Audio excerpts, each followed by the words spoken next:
Hi friends, அனைவருக்கும் வணக்கம். நான் தமிழரசன். வெல்கம் டு ஸ்டாக் அப். நம்ம யூடியூப் சேனல்ல ஃப்ரீயான ஷேர் மார்க்கெட் கோர்ஸ் அப்லோட் பண்ணிருக்கோங்க. அதுல 100+ சாப்டர்ஸ் உங்களுக்கு இருக்கு. இப்போ மார்க்கெட் டெவலப் இருக்கிற நேரத்துல ஸ்விங் ட்ரேடர்ஸ்க்கு வேலையே கிடையாது. சோ நீங்க சும்மா இருப்பீங்க. நீங்க கத்துக்கணும் ஆசைப்பட்டீங்கன்னா இதுதான் ஃப்ரீ டைம். நீங்க ஈஸியா கத்துக்கலாம். 100+ சாப்டர்ஸ் இருக்கு. இந்த கோர்ஸ் படிச்சீங்க இல்ல இந்த வீடியோஸ் பாத்தீங்க அப்படின்னாலே நீங்க பிகினர் டு மாஸ்டர் ட்ரேடர்ன்ற லெவலுக்கு வந்துருவீங்க. ஏன்னா பேசிக் ஆஃப் ஷேர் மார்க்கெட்ல ஆரம்பிச்சு சைக்காலஜிக்கல் கான்செப்ட் அண்ட் ட்ரேடிங் கான்செப்டோட இந்த கோர்ஸ் இருக்கு. வாங்க வீடியோக்குள்ள போகலாம். ஃப்ரெண்ட்ஸ், ஒரு முக்கியமான கேள்வி.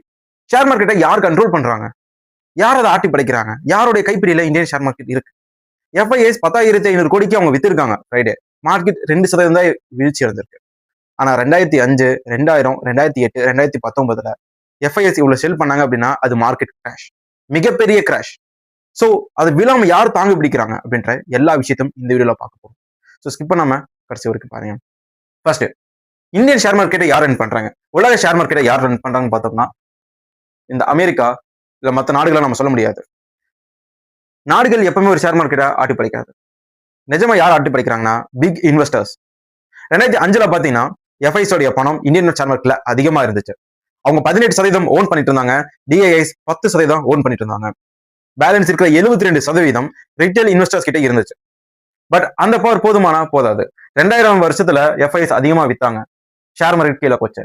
2008 ஏதோ ஒரு இடத்துல நடந்த கிராஷுக்கு இந்தியன் ஷேர் மார்க்கெட்டே நொறுங்கி போச்சு. சோ அமெரிக்கால ஏதாவது பிரச்சனை வந்தாலும் இல்ல வேற ஏதாவது நல்ல பிரச்சனை வந்தாலும் இந்தியன் ஷேர் மார்க்கெட் அடி வாங்குச்சு.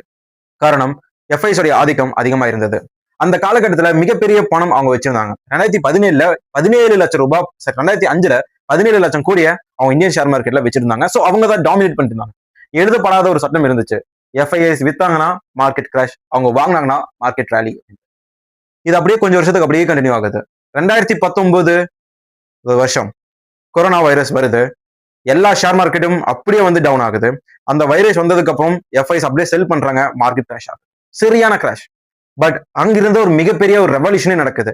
இப்போ கூட அமைதியா மிகப்பெரிய ஒரு ரெவல்யூஷன் நடக்குதுன்னு சொல்றாங்க. அந்த ரெவல்யூஷனை நடத்துது யாரு அப்படின்னா இந்தியர்கள். இப்போ இந்தியன் ஷேர் மார்க்கெட்டோட கண்ட்ரோல் யார்கிட்ட இருக்குன்னா இந்தியர்கள் கிட்ட இருக்கு. அதை யார் கண்ட்ரோல் பண்றாங்கன்னா இந்தியன்ஸ் தான் கண்ட்ரோல் பண்றாங்க. பட் ரிட்டேல் இன்வெஸ்டர்ஸ் தான் கேட்டோம்னா கிடையாது. ரிட்டேல் இன்வெஸ்டர்ஸ் எப்போதுமே அதை கண்ட்ரோல் பண்ணதே கிடையாது. இப்போ கண்ட்ரோல் பண்றது mutual funds and big institutions. 2005 சொன்ன 18% எஃப்ஐஎஸ் வந்து ஹோல்ட் பண்ணியிருந்தாங்க அப்படின்ட்டு. ஆனா 2022 அப்புறம் கதையே வேறங்க. எஸ், டொமஸ்டிக் இன்ஸ்டிடியூஷனல் இன்வெஸ்டர்ஸ் ரொம்ப ஸ்ட்ராங் ஆயிட்டாங்க. அதிகமான கேஷ் ஃப்ளோ உள்ள வந்துச்சு.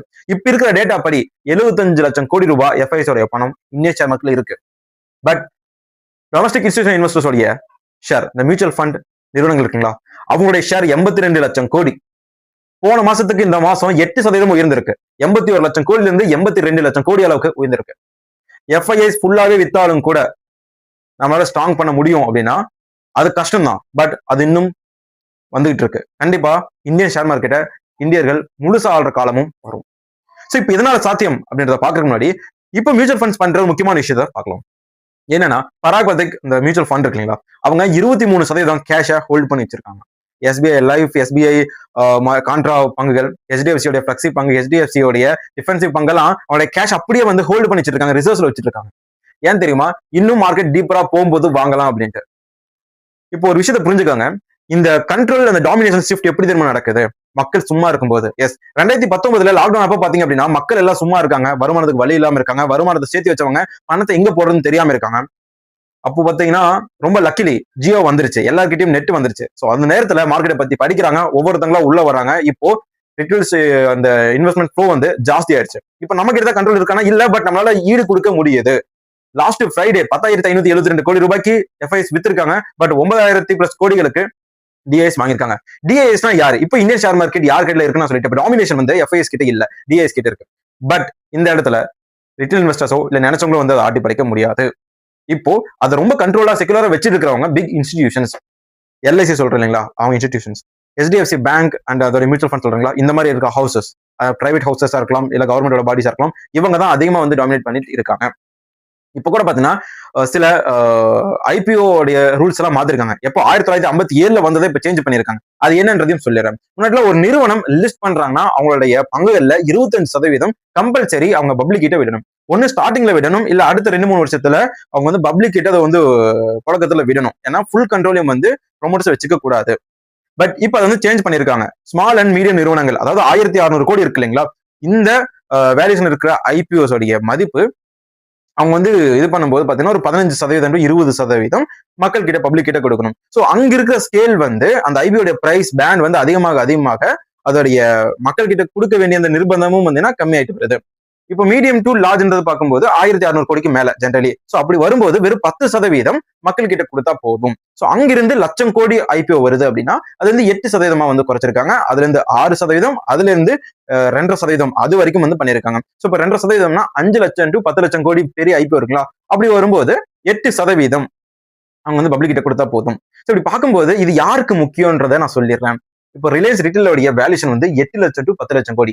இந்தியா முழுக்க அவங்களுடைய நெட்வொர்க் இருக்கு. அந்த நெட்வொர்க்ல அவங்க ஸ்மார்ட்டும் விற்கிறாங்க. ஸ்மார்ட் டிஜிட்டல் அப்படின்ற பிரிவில் வந்து எலக்ட்ரானிக்ஸ் வித்துட்டு இருக்காங்க. அப்புறம் பாத்தீங்கன்னா க்ரோசரிஸ் வந்து இன்னொரு இதுல வந்து வித்துட்டு இருக்காங்க. ஓகேங்களா. சோ இப்படி பார்க்கும்போது 8 டு 10 லட்சம் கோடி இருக்கு. அவங்க இது தனியா ஐபிஓ மூலமா வந்தாங்கன்னா இது ஒரு தனி என்டிட்டி ஆயிரும். ஜியோ இருக்காங்க. ஜியோவும் ஐபிஓ பேஸ் பண்ணி வந்தாங்கன்னா அவங்களும் சில லட்சம் கோடி அளவுக்கு ஐபிஓ வெளியே வரும். அப்புறம் டாடா கேப்லாம் பாத்தீங்கன்னா 15,000 கோடி வேல்யூஷன் தான் இப்ப பேசிட்டு இருக்காங்க. அது எந்த அளவுக்கு உண்மைன்னு தெரியல. சோ இந்த மாதிரி ஓயோ இருக்கு. இன்னும் நிறைய நிறுவனங்கள் வந்து கிட்டத்தட்ட 1 லட்சம் கோடின்ற மதிப்புல வந்து லிஸ்ட் பண்ணாம இருக்காங்க.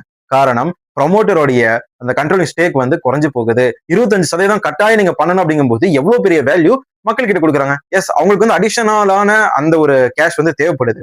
பட் இதை வந்து அவங்க இன்ஸ்டிடியூஷன் கிட்ட கொடுக்கலாம், இல்ல அதை அடகு வச்சு கம்மியான விலைக்கு வாங்கலாம், இல்ல ஷேர்ஸை வச்சு டிபெஞ்சர்ஸ் மூலமா ரைஸ் பண்ணலாம். லிஸ்ட் ஆகிட்டாங்க, தனி என்டிட்டியா வந்துட்டாங்கன்னா என்சிடி நான் கன்வெர்டபிள் டிபெஞ்சர்ஸ் மூலமா பணத்தை திரட்டலாம். இப்போ நான் சொன்ன லிஸ்ட்ல 2 பாத்தீங்கன்னா முகேஷ் அம்பானி வருது. இது வந்து கோயின்சிடன்ஸா இல்ல கரெக்டா நடக்கதான் தெரியல. பட் ஏன் பொறுக்கி தட்டுச்சு. ஓகே, நம்ம இங்கே ஆரம்பிச்சு இங்கே போயிட்டோம். சோ இப்போ மறுபடியும் டாபிக்ல வரலாம். இப்போ பெரிய பெரிய மியூச்சுவல் ஃபண்ட்ஸ் வந்து உங்களோட கேஷ் ரிசர்வ்ஸ் எப்படி வச்சிருக்காங்கன்னா, இப்போ நான் வந்து ஒரு ரிட்டேல் இன்வெஸ்டர்ஸ், எனக்கு வந்து ஷேர் மார்க்கெட் மேல ஒரு பெரிய ஒரு எக்ஸ்பீரியன்ஸ் வந்து இல்ல. நான் வந்து ஃபண்ட் ஹவுஸ் போவேன். சோ என்கிட்ட இருக்க ஒரு 1000 2000 வந்து கொடுப்பேன். அதுல மியூச்சுவல் ஃபண்ட் உடைய பணத்தை கொஞ்சம் வந்து எடுத்து வச்சுப்பாங்க. 100 ரூபாய் கொடுக்குறாங்கன்னா 100 ரூபாய் அவங்க செலவு பண்ண மாட்டாங்க, கொஞ்சம் எடுத்து வச்சுப்பாங்க. ஏன்னா கண்டிப்பா மார்க்கெட் கிராஷ் வரும், அப்ப யூஸ் பண்ணிக்கலாம் அப்படின்ட்டு. சோ அப்படி எடுத்து வச்ச பணம் 6 மியூச்சுவல் ஃபண்டோட லிஸ்ட் மட்டும் இப்போ வந்திருக்கு. அதோடைய மதிப்பு மட்டும் 45,000 கோடி. இப்படி 45,000 கோடி இந்த 6 மியூச்சுவல் ஃபண்ட் கிட்ட மட்டுமே இருக்கு. இன்னும் கிட்டத்தட்ட ஒரு 300-400 மியூச்சுவல் ஃபண்டுக்கு மேல இருக்கு. எல்லார்கிட்டையும் ஒவ்வொரு கோடின்னு போட்டா கூட அது வந்து லட்சத்தை தாண்டி போயிடும். சோ அந்த அளவுக்கு அவங்க வந்து வச்சிருக்காங்க. கண்டிப்பா இது நடக்க போகுது. அதாவது பெரிய மார்க்கெட் கிராஷ் வரும்போது திருப்பி 2019 மியூச்சுவல் ஃபண்ட்ஸ் வாங்கின மாதிரியே வாங்க போறாங்க. ஆல் டைம் ஹை உடைச்சிட்டு இந்தியன் ஷேர் மார்க்கெட் போக போகுது. 2019 40% வீழ்ச்சி அடைஞ்சது சென்செக்ஸ், நிப்டி. இப்ப பாத்தீங்கன்னா அந்த அளவுக்கு இல்ல. காரணம் ரிட்டேலர்ஸ் வந்து அதிகமா இண்டிவிஜுவலாவே வாங்க ஆரம்பிச்சிட்டாங்க.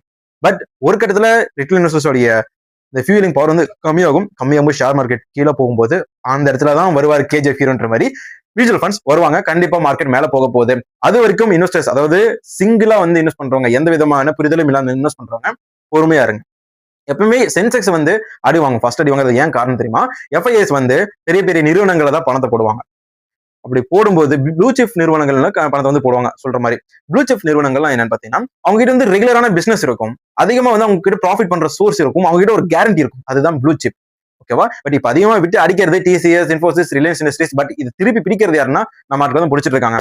ஓகே, இந்த வீடியோல இந்தியன் ஷேர் மார்க்கெட் ஏன் இன்னும் கிராஷ் ஆகல அப்படின்ற செய்தியை உங்ககிட்ட சொல்லிட்டேன். அண்ட் இதோட கண்ட்ரோல் பாத்தீங்க அப்படின்னா நம்ம கிட்ட இல்ல, செபி கிட்ட இல்ல. செபி வந்து ரெகுலேட்டரி பாடி தான். இதை நடத்துறது இன்வெஸ்டர்ஸ் தான். பட் அந்த இன்வெஸ்டர்ஸ் இன்ஸ்டிடியூஷனல் இன்வெஸ்டர்ஸ். இவங்களுக்கு ஏகப்பட்ட நியூஸ் கிடைக்கும், இன்சைடர் நியூஸ் கிடைக்கும். கம்பெனி கோட பாத்தீங்கன்னா அங்க இருக்கிற சீக்ரெட்டான இன்ஃபர்மேஷன் மக்கள் கிட்ட வர்றதுக்கு முன்னாடி அவங்க கையில போயிடும். இதனால எக்ஸ்ட்ரா பெனிஃபிட்ஸ் இருக்கு. இதெல்லாம் ஓவரால் நம்ம வீடியோ பேச முடியாது. இந்த வீடியோ சொல்றது வந்து உங்களுக்கு பிடிச்சிருந்தா லைக் பண்ணுங்க. இது போன்ற வீடியோஸ் சப்ஸ்கிரைப் பண்ணுங்க. தேங்க்ஸ் ஃபார் வாட்சிங். டாடா, பை.